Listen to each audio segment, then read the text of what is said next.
welcome to BTVN. I'm Kelsey Thorpe. And I'm Madison Coker. So, as you can all tell, this week is Spirit Week. Today is Mathletes vs. Athletes. Oh, yes, it is. And we just wanted to thank everybody for coming out this morning. I know it's early to help decorate the hallway. We really appreciate it. And we're hoping that we're going to have the same kind of support the rest of the week. Today, we're going to start out with some sports news. On Saturday, the girls and boys completed the Midway tournament. Both teams placed in the winning bracket. The girls got fourth and the boys got first. Last night, the girls had a tough loss to Sherwood, and the boys won 60-45. Great job, guys. Continuing on with sports, the spring season is right around the corner. Practices for all spring sports officially start Monday, February 25th. Remember to get your Misha forms in before then. Well, Kelsey, this sure has been a busy week, and it doesn't look like it's going to stop soon. I know we have the homecoming dance on Saturday, and since you're part of Stuco, I was hoping you could explain a little bit what it's going to be like. Yes, the dance is at Deer Creek from 8 to 11. Admission is $10, and you can always charge that back to your book bill.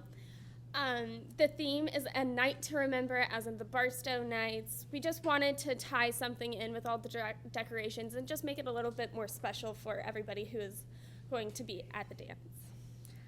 All right, now we have some news from the middle school. The middle school digital filmmaking class is having a friendly competition. They were all given the same video, but they are split into 3 groups to make their own stories. We will be airing those 3 stories throughout the week, and you can decide which one's your favorite.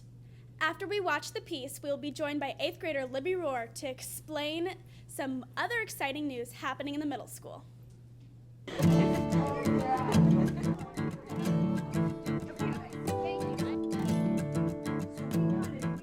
7th grade today is excited to come down and visit the first graders in Mrs. Redkin's room. We've been working on Fable in conjunction with our study of Animal Farm. We are so lucky that we can call on each other to help with different parts of our curriculum.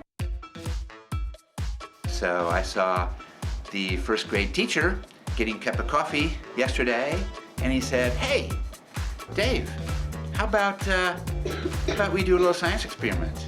Distance, because gravity's pulling it down, and because of air resistance." Okay, you ready? Here we go.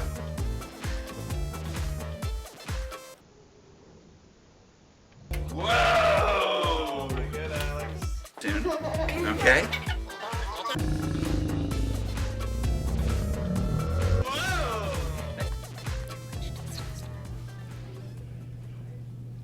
Now we have 8th grader Libby Rohr here to talk to us about speech. Thanks for joining us, Libby.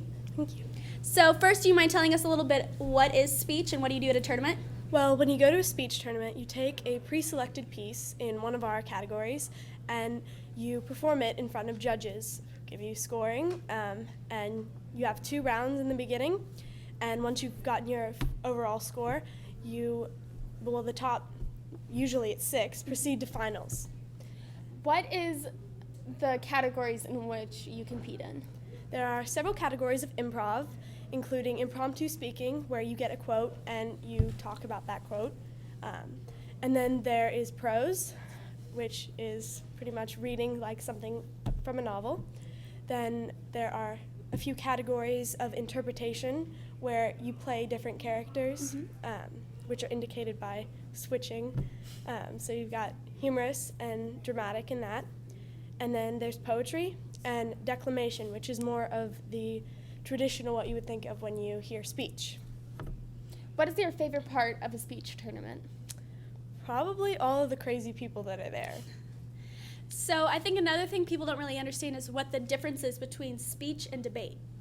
With debate, you do have a script of sorts, but with speech, it's a lot more like acting from the script instead of in debate where you're piecing it together as you go.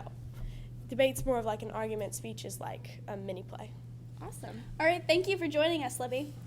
That's our show for today. Thank you for tuning in. I'm Madison Coker. And I'm Kelsey Thorpe. But before we go, we have some breaking news. 2 weeks ago, Mr. and Mrs. Goulden lost their cat, Petey, but he has been found. Thank you for tuning in. All right, thank you.